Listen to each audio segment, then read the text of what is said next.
El Padre y el Hijo emprendieron la grandiosa y admirable obra que habían proyectado, la creación del mundo. La tierra que salió de las manos del Creador era sumamente hermosa. Había montañas, colinas y llanuras, y entre medio había ríos, lagos y lagunas. La tierra no era una vasta llanura, la monotonía del paisaje estaba interrumpida por colinas y montañas, no altas y abruptas como las de ahora, sino de formas hermosas y regulares.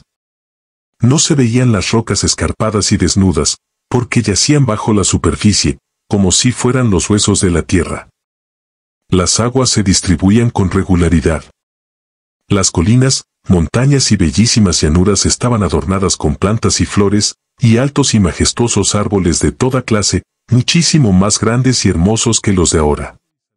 El aire era puro y saludable, y la tierra parecía un noble palacio. Los ángeles se regocijaban al contemplar las admirables y hermosas obras de Dios. Después de crear la tierra y los animales que la habitaban, el Padre y el Hijo llevaron adelante su propósito, ya concebido antes de la caída de Satanás, de crear al hombre a su propia imagen. Habían actuado juntos en ocasión de la creación de la tierra y de todos los seres vivientes que había en ella. Entonces Dios dijo a su Hijo, hagamos al hombre a nuestra imagen. Cuando Adán salió de las manos de su Creador era de noble talla y hermosamente simétrico. Era bien proporcionado y su estatura era un poco más del doble de la de los hombres que hoy habitan la tierra. Sus facciones eran perfectas y hermosas. Su tez no era blanca ni pálida, sino sonrosada, y resplandecía con el exquisito matiz de la salud. Eva no era tan alta como Adán. Su cabeza se alzaba algo más arriba de los hombros de él. También era de noble aspecto, perfecta en simetría y muy hermosa. La inocente pareja no usaba vestiduras artificiales. Estaban revestidos de un velo de luz y esplendor como el de los ángeles. Este halo de luz los envolvió mientras vivieron en obediencia a Dios.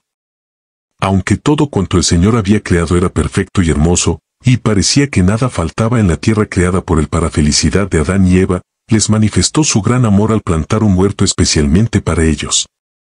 Parte del tiempo debían emplearlo en la placentera labor de cultivar ese huerto, y otra parte en recibir la visita de los ángeles, escuchar sus instrucciones y dedicarse a feliz meditación. Sus ocupaciones no eran fatigosas, sino agradables y vigorizantes. Ese hermoso huerto había de ser su hogar. El Señor plantó árboles de todas clases en ese jardín, para brindar utilidad y dar belleza. Algunos de ellos estaban cargados de exuberantes frutos, de suave fragancia, hermosos a la vista y sabrosos al paladar, destinados por Dios para dar alimento a la santa pareja. La grata tarea de Adán y Eva consistía en formar hermosas glorietas con los sarmientos de la vid y hacerse moradas con los bellos y vivientes árboles y el follaje de la naturaleza, cargados de fragantes frutos. La tierra estaba revestida de hermoso verdor, mientras miríadas de fragantes flores de toda especie y todo matiz crecían a su alrededor en abundante profusión. Todo estaba dispuesto con buen gusto y magnificencia. En el centro del huerto se alzaba el árbol de la vida cuya gloria superaba a la de todos los demás. Sus frutos parecían manzanas de oro y plata, y servían para perpetuar la inmortalidad. Las hojas tenían propiedades medicinales. La santa pareja vivía muy dichosa en el Edén. Tenía dominio ilimitado sobre todos los seres vivientes. El león y el cordero jugueteaban pacífica e inofensivamente a su alrededor o se tendían a dormitar a sus pies. Aves de todo color y plumaje revoloteaban entre los árboles y las flores, y en torno de Adán y Eva, mientras sus melodiosos cantos resonaban entre los árboles en dulce acuerdo con las alabanzas tributadas a su Creador. Adán y Eva estaban encantados con las bellezas de su hogar edénico. Se deleitaban con los pequeños cantores que los rodeaban revestidos de brillante y primoroso plumaje, que gorjeaban su melodía alegre y feliz.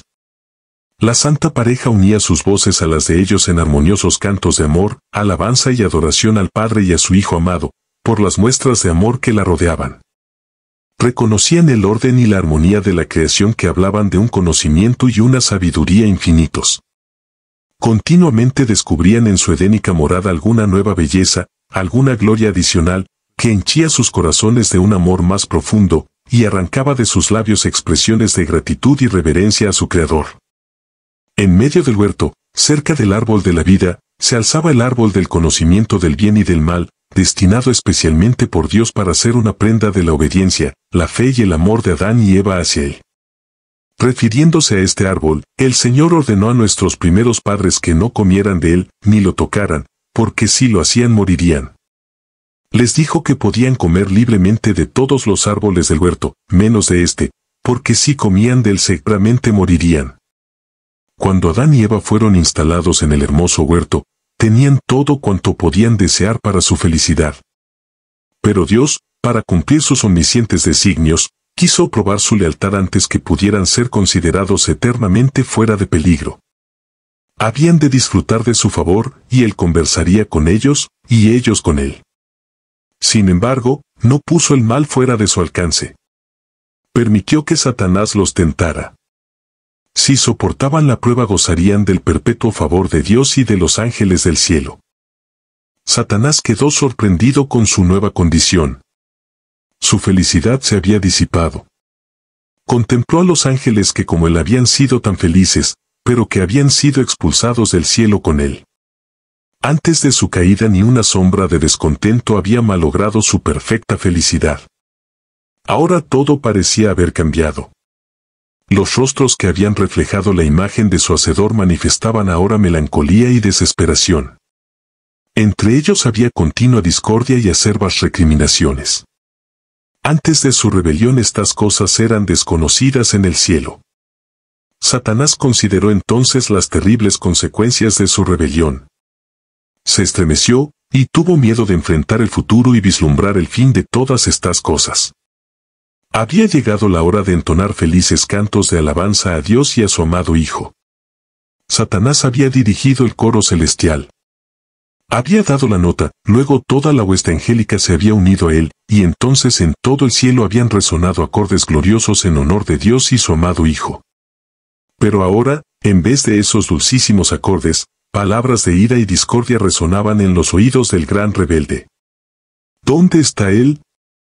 ¿No es acaso todo esto un horrible sueño? ¿Fue expulsado del cielo?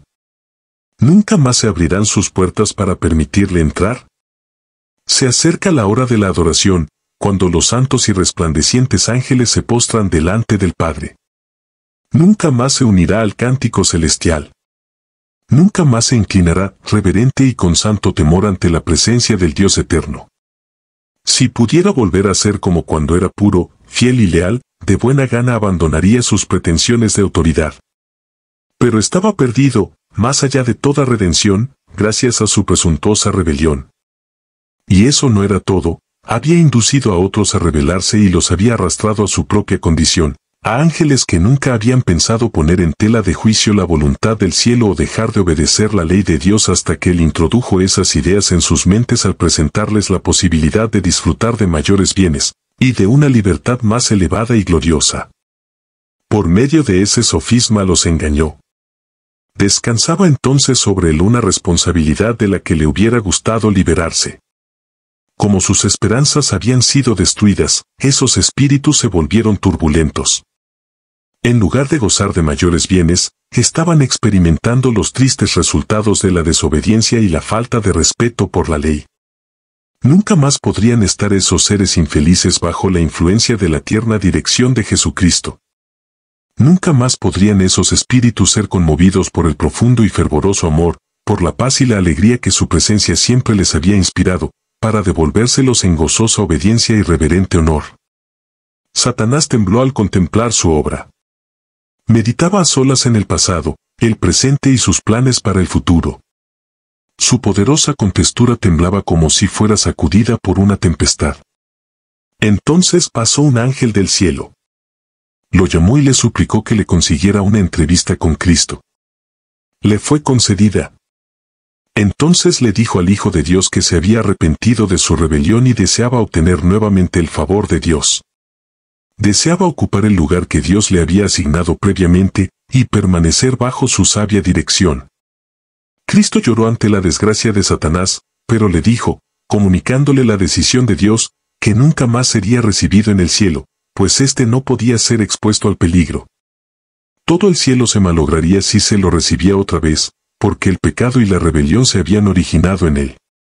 Las semillas de la rebelión todavía estaban dentro de él. No había tenido, en el curso de su rebelión, motivo alguno para actuar de esa manera, y había acarreado ruinas sin esperanzas, no solo para sí mismo, sino para las huestes de ángeles que habrían sido felices en el cielo si él se hubiera mantenido fiel. La ley de Dios podía condenar, pero no perdonar. No se arrepintió de su rebelión porque había visto la bondad de Dios, de la cual había abusado. No era posible que su amor por Dios hubiera aumentado tanto desde la caída como para conducirlo a una gozosa sumisión y una obediencia feliz a su ley, que había sido despreciada. La desgracia que experimentaba al haber perdido la dulce luz del cielo, el sentimiento de culpa que lo oprimía, y la desilusión que experimentó al ver que sus esperanzas resultaban fallidas, eran la causa de su dolor. Ser comandante fuera del cielo era muy diferente que gozar de ese honor en él. La pérdida de todos los privilegios que había tenido en el cielo le pareció demasiado grande como para soportarla. Deseaba recuperarlos.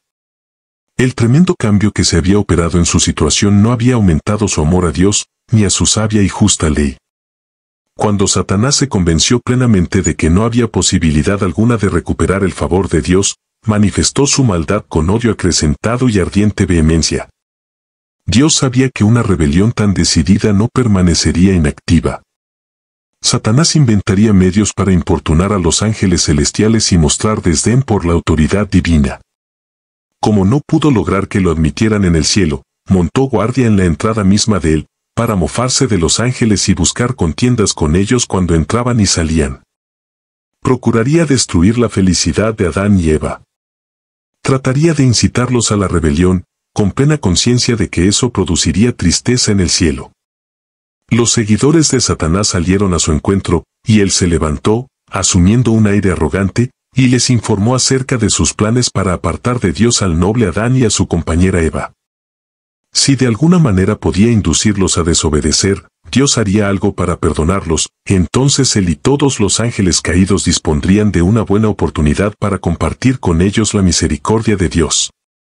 Si eso fallaba, podrían unirse con Adán y Eva, pues una vez que hubieran transgredido la ley de Dios estarían sometidos a la ira divina lo mismo que ellos. Su transgresión también los pondría a ellos en estado de rebelión, y podrían unirse con Adán y Eva para tomar posesión del Edén y establecer allí su morada. Y si lograban tener acceso al árbol de la vida que estaba en medio del jardín, su fortaleza sería, según ellos, igual a la de los ángeles santos, y ni Dios mismo podría expulsarlos de allí. Satanás celebró una reunión de consulta con sus ángeles malignos. No todos estaban listos para unirse con el fin de llevar a cabo ese arriesgado y terrible plan. Les dijo que no confiaría a ninguno de ellos la realización de esa tarea, porque creía que solo él tenía suficiente sabiduría como para realizar una empresa tan importante. Quería que consideraran el asunto mientras él los dejaba con el fin de estar solo para madurar sus planes. Trató de convencerlos de que esa era su única y su última esperanza. Si fallaban, desaparecería toda perspectiva de recuperar el cielo y controlarlo, o cualquier otra parte de la creación de Dios. Satanás quedó solo para madurar los planes que seguramente provocarían la caída de Adán y Eva. Temía que sus propósitos no se cumplieran. Aún más, aunque tuviera éxito al inducir a Adán y Eva a desobedecer los mandamientos de Dios y convertirlos en transgresores de su ley, si de todo ello él no recibía ningún beneficio, su propia situación no mejoraría, su culpa, en cambio, solo aumentaría. Se estremeció al pensar en sumergir a la santa y feliz pareja en la miseria y el remordimiento que él mismo debía soportar. Parecía indeciso, a veces firme y resuelto, otras dubitativo y vacilante. Sus ángeles lo buscaban, puesto que era su dirigente, para informarle acerca de la decisión que habían tomado. Se unirían a Satanás en sus planes, para compartir con él la responsabilidad y las consecuencias. Satanás ahuyentó sus sentimientos de desesperación y flaqueza y, como dirigente de ellos, se revistió de valor con el fin de afrontar la situación y hacer todo cuanto estuviera a su alcance para desafiar la autoridad de Dios y de su Hijo. Los informó acerca de sus planes. Si se acercaba audazmente a Adán y Eva para quejarse del unigénito Hijo de Dios, no lo escucharían en absoluto, por el contrario, estarían preparados para repeler ese ataque. Si tratara de intimidarlos con su poder, hasta hacía poco había sido un ángel provisto de gran autoridad, tampoco podría lograr nada. Decidió que la astucia y el engaño lograrían lo que no fuera posible por la fuerza. Dios reunió a la hueste angélica para tomar medidas con el fin de evitar el mal que amenazaba. Se decidió en el Consejo del Cielo enviar ángeles para advertir a Adán que estaba en peligro por la presencia del enemigo. 2 ángeles se apresuraron a visitar a nuestros primeros padres. La santa pareja los recibió con inocente alegría, expresando su gratitud al Creador por haberlos rodeado con tal profusión de su bondad.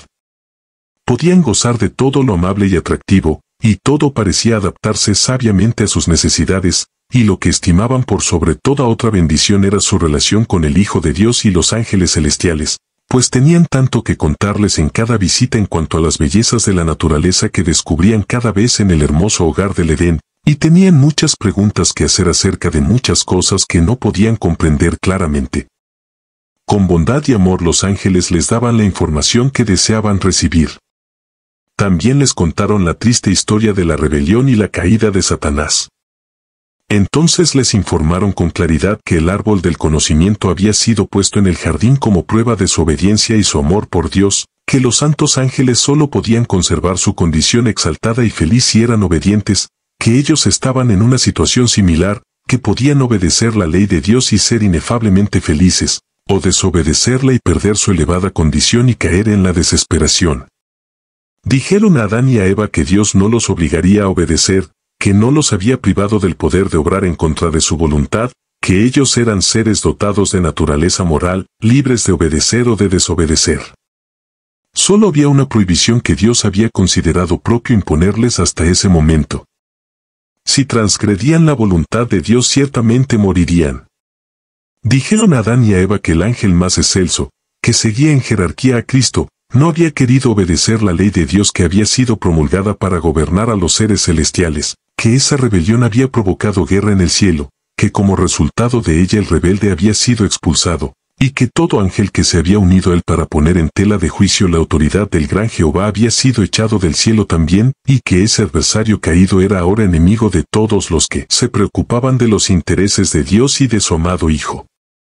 Les dijeron que Satanás se había propuesto hacerles daño, y que era necesario que los protegieran, porque podrían llegar a relacionarse con el adversario caído, pero que éste no podría causarles perjuicio mientras se mantuvieran obedientes a los mandamientos de Dios, porque si fuera necesario todos los ángeles del cielo acudirían en su ayuda antes que permitir que él los perjudicara de alguna manera.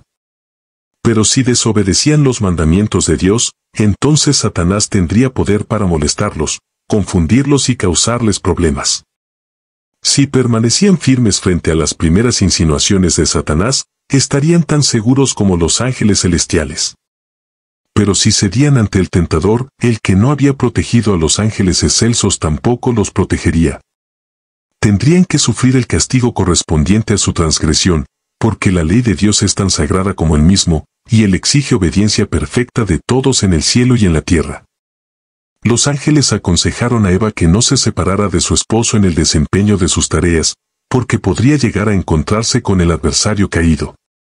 Si se separaban, estarían en mayor peligro que si estuvieran juntos. Los ángeles les encargaron que siguieran estrictamente las instrucciones que Dios les había dado en relación con el árbol del conocimiento, pues si obedecían perfectamente estarían a salvo, y el adversario caído no tendría poder para engañarlos. Dios no permitiría que Satanás siguiera a la santa pareja para tentarlos constantemente. Solo podría tener acceso a ellos en el árbol del conocimiento del bien y del mal. Adán y Eva aseguraron a los ángeles que nunca desobedecerían los expresos mandamientos de Dios, pues su mayor placer consistía en hacer su voluntad. Los ángeles se unieron a ellos en santos acordes de música armoniosa, y mientras sus himnos se elevaban a las alturas del bendito Edén, Satanás escuchaba la melodía de gozosa adoración al Padre y al Hijo. Y al escuchar aumentaba su envidia, su odio y su maldad. Comunicó entonces a sus seguidores su ardiente deseo de incitarlos, a Adán y Eva, a desobedecer, para que de esa manera acarrearan sobre sí la ira de Dios, y trocaran sus cantos de alabanza por el odio y por maldiciones a su Hacedor. Satanás tomó la forma de una serpiente y entró en el Edén. Esta era una hermosa criatura alada, y mientras volaba su aspecto era resplandeciente, semejante al oro bruñido. No se arrastraba por el suelo sino que se trasladaba por los aires de lugar en lugar, y comía fruta como el hombre. Satanás se posesionó de la serpiente, se ubicó en el árbol del conocimiento y comenzó a comer de su fruto con despreocupación. Eva, en un primer momento sin darse cuenta, se separó de su esposo absorbida por sus ocupaciones. Cuando se percató del hecho, tuvo la sensación de que estaba en peligro, pero nuevamente se sintió segura, aunque no estuviera cerca de su esposo. Creía tener sabiduría y fortaleza para reconocer el mal y enfrentarlo. Los ángeles le habían advertido que no lo hiciera. Eva se encontró contemplando el fruto del árbol prohibido con una mezcla de curiosidad y admiración.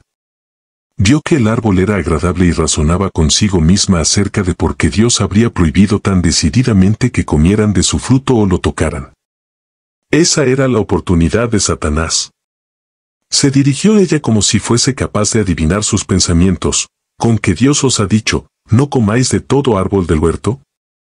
Así, con palabras suaves y agradables, y con voz melodiosa, se dirigió a la maravillada Eva, que se sintió sorprendida al verificar que la serpiente hablaba. Esta alabó la belleza y el extraordinario encanto de Eva, lo que no le resultó desagradable. Pero estaba sorprendida, porque sabía que Dios no había conferido a la serpiente la facultad de hablar. La curiosidad de Eva se había despertado. En vez de huir de ese lugar, se quedó allí para escuchar hablar a la serpiente. No cruzó por su mente la posibilidad de que el enemigo caído utilizara a ésta como un medium. Era Satanás quien hablaba, no la serpiente. Eva estaba encantada, halagada, infatuada. Si se hubiera encontrado con un personaje imponente, que hubiera tenido la forma de los ángeles y se les pareciera, se habría puesto en guardia. Pero esa voz extraña debiera haberla conducido al lado de su esposo para preguntarle por qué otro ser podía dirigirse a ella tan libremente. En cambio, se puso a discutir con la serpiente. Le respondió, del fruto de los árboles del huerto podemos comer, pero del fruto del árbol que está en medio del huerto dijo Dios, no comeréis de él, ni le tocaréis, para que no muráis. La serpiente contestó, no moriréis, sino que sabe Dios que el día que comáis de él, serán abiertos vuestros ojos, y seréis como Dios, sabiendo el bien y el mal. Satanás quería introducir la idea de que al comer del árbol prohibido recibirían una nueva clase de conocimiento más noble que el que habían alcanzado hasta entonces. Esa ha sido su especial tarea, con gran éxito, desde su caída, inducir a los hombres a espiar los secretos del Todopoderoso y a no quedarse satisfechos con lo que Dios ha revelado, y a no obedecer cuidadosamente lo que Él ha ordenado. Pretende inducirlos, además, a desobedecer los mandamientos de Dios, para hacerles creer que se están introduciendo en un maravilloso campo de conocimiento. Eso es pura suposición y un engaño miserable. No logran entender lo que Dios ha revelado, y menosprecian sus explícitos mandamientos y procuran sabiduría, separados de Dios, y tratan de comprender lo que Él ha decidido vedar a los mortales. Se ensoberbecen en sus ideas de progreso y se sienten encantados por sus propias vanas filosofías, pero en relación con el verdadero conocimiento andan a tientas en la oscuridad de la medianoche. Siempre están aprendiendo pero nunca son capaces de llegar al conocimiento de la verdad. No era la voluntad de Dios que esa inocente pareja tuviera el menor conocimiento del mal. Les había otorgado el bien con generosidad y les había evitado el mal. Eva creyó que las palabras de la serpiente eran sabias, y escuchó la audaz aseveración, no moriréis, sino que sabe Dios que el día que comáis de él, serán abiertos vuestros ojos, y seréis como Dios, sabiendo el bien y el mal. Con esto Satanás presentó a Dios como mentiroso. Insinuó con osadía que Dios los había engañado para evitar que alcanzaran una altura de conocimiento igual a la suya. Dios dijo, si coméis, moriréis. La serpiente dijo, si coméis, no moriréis. El tentador aseguró a Eva que tan pronto como comiera del fruto recibiría un conocimiento nuevo y superior que la igualaría a Dios. Llamó la atención de ella a sí mismo. Comió a su gusto del fruto del árbol, y descubrió que no solo era inofensivo, sino además delicioso y estimulante, y le dijo que por causa de sus maravillosas propiedades para impartir sabiduría y poder Dios les había prohibido que lo comieran o aún lo tocaran, porque conocía sus maravillosas cualidades. Afirmó que por comer del fruto del árbol prohibido había adquirido la capacidad de hablar. Insinuó que Dios no cumpliría su palabra, que era solo una amenaza para intimidarlos e impedirles lograr un gran beneficio. Además le dijo que no morirían. ¿No habían comido acaso del árbol de la vida que perpetuaba la inmortalidad? Le dijo seguidamente que Dios los estaba engañando para impedirles alcanzar un nivel de felicidad más elevado y un gozo más excelso. El tentador arrancó el fruto y se lo alcanzó a Eva. Ella lo tomó. Ahora bien, dijo el tentador, se les había prohibido hasta que lo tocaran, porque morirían. Le dijo entonces que no experimentaría más daño o muerte al comer el fruto que al tocarlo o sostenerlo entre las manos. Eva se envalentonó al no sentir las señales inmediatas del desagrado de Dios. Le pareció que las palabras del tentador eran sabias y correctas. Comió, y se sintió deleitada con el fruto. Su sabor le resultó delicioso, y se imaginó que estaba experimentando en sí misma sus maravillosos efectos. Tomó entonces el fruto y comió, e imaginó que sentía el poder vivificante de una nueva y elevada existencia como resultado de la influencia estimulante del fruto prohibido. Se encontraba en un estado de excitación extraña y antinatural cuando buscó a su esposo con las manos llenas del fruto prohibido. Le habló acerca del sabio discurso de la serpiente y manifestó su deseo de llevarlo inmediatamente junto al árbol del conocimiento. Le dijo que había comido del fruto, y que en lugar de experimentar una sensación de muerte, sentía una influencia estimulante y placentera. Tan pronto como Eva desobedeció, se transformó en un medio poderoso para ocasionar la caída de su esposo. Le dijo a Eva que estaba casi seguro de que se trataba del enemigo contra el cual se los había advertido, y que de ser así, ella debía morir. La mujer le aseguró que no sentía efectos dañinos sino una influencia placentera, e insistió en que él comiera. Adán comprendió perfectamente que su compañera había transgredido la única prohibición que se les había hecho como prueba de su fidelidad y su amor. Eva argumentó que la serpiente había dicho que no morirían, y sus palabras debían ser verdaderas, porque no sentía señales del desagrado de Dios, sino una influencia placentera, como la que experimentaban los ángeles, según ella lo imaginaba.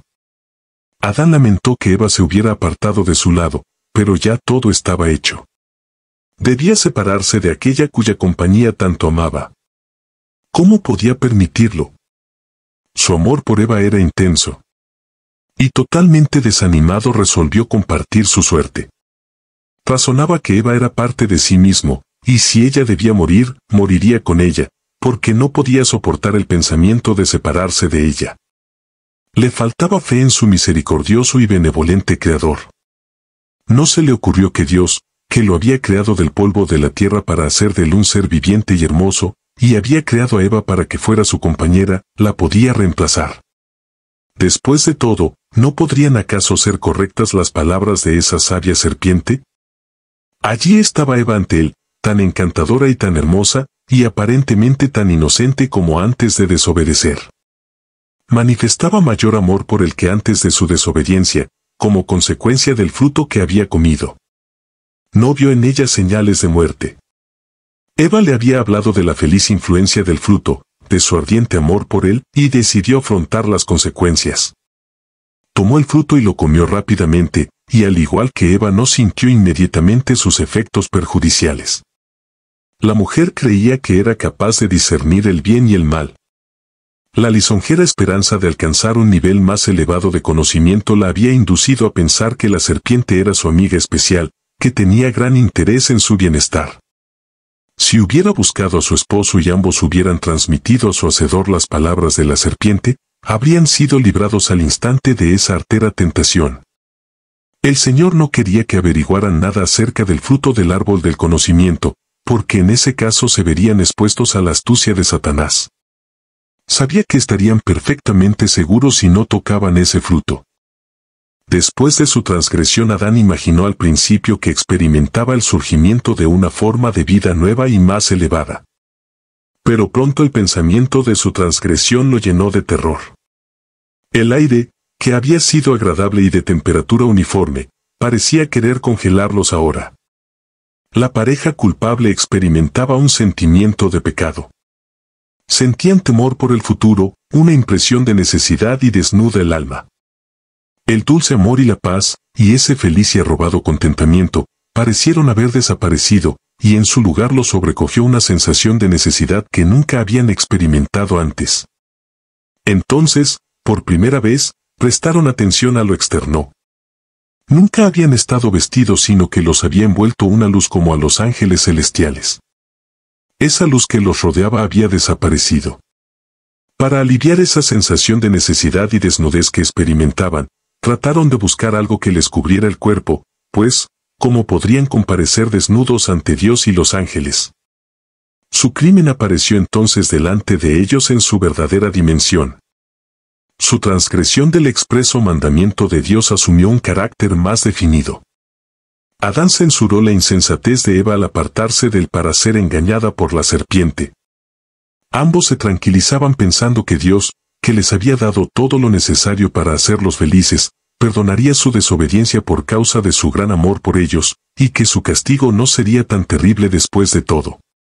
Las noticias de la caída del hombre se difundieron por el cielo. Todas las arpas enmudecieron. Los ángeles depusieron con tristeza sus coronas. Todo el cielo estaba conmovido.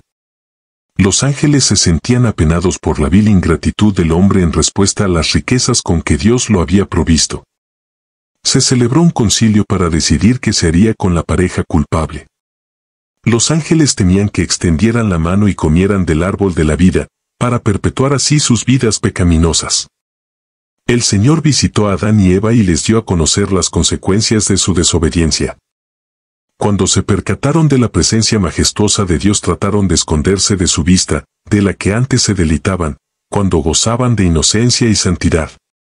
Jehová Dios llamó al hombre, y le dijo, ¿dónde estás tú? Y él le respondió, oí tu voz en el huerto, y tuve miedo, porque estaba desnudo, y me escondí. Y Dios le dijo, ¿quién te enseñó que estabas desnudo? ¿Has comido del árbol de que yo te mandé no comieses? El Señor no formuló esa pregunta porque necesitaba información, sino para tratar de convencer a la pareja culpable. ¿Qué te infundió vergüenza y temor? Adán reconoció su transgresión, no porque estuviera arrepentido de su gran desobediencia, sino para reprochar a Dios. La mujer que me diste por compañera me dio del árbol, y yo comí. Entonces preguntó a la mujer, ¿qué es lo que has hecho? Eva respondió, la serpiente me engañó, y comí. Algunos ángeles fueron encargados de custodiar inmediatamente el acceso al árbol de la vida. El plan bien trazado por Satanás consistía en que Adán y Eva desobedecieran a Dios, recibieran su desaprobación, y entonces participaran del árbol de la vida, para que pudieran perpetuar su vida pecaminosa. Pero se envió a los santos ángeles para cerrarles el paso al árbol de la vida. En torno de estos ángeles surgían rayos de luz por todas partes, que tenían el aspecto de espadas resplandecientes. El cielo se llenó de pesar cuando todos se dieron cuenta de que el hombre estaba perdido y que el mundo creado por Dios se llenaría de mortales condenados a la miseria, la enfermedad y la muerte, y que no había vía de escape para el ofensor. Toda la familia de Adán debía morir. Jesús informó a la hueste angélica que se había encontrado una vía de escape para el hombre perdido. Les dijo que había suplicado a su Padre, y que había ofrecido su vida en rescate, para que la sentencia de muerte recayera sobre él, para que por su intermedio el hombre pudiera encontrar perdón, para que por los méritos de su sangre, y como resultado de su obediencia a la ley de Dios, el hombre pudiera gozar del favor del Señor, volver al hermoso jardín y comer del fruto del árbol de la vida. En primera instancia los ángeles no se pudieron regocijar, porque su comandante no les ocultó nada, sino por el contrario abrió frente a ellos el plan de salvación. Les dijo que se ubicaría entre la ira de su padre y el hombre culpable, que llevaría sobre sí la iniquidad y el escarnio, y que pocos lo recibirían como hijo de Dios. Casi todos lo aborrecerían y lo rechazarían.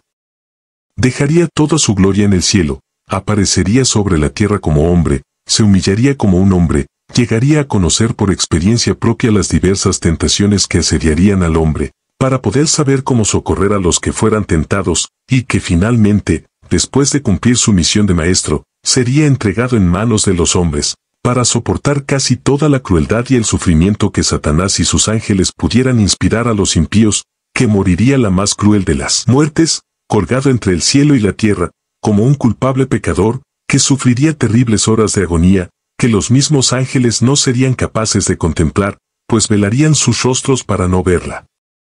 No solo sufriría de agonía corporal, sino de una agonía mental con la cual la primera de ningún modo se podía comparar. El peso de los pecados de todo el mundo recaería sobre él. Les dijo que moriría y se levantaría de nuevo al tercer día, que ascendería a su Padre para interceder por el hombre extraviado y culpable. Así el hombre se salvaría si creía en él y volvería a disfrutar del Edén perdido y la comunión con el Padre para siempre,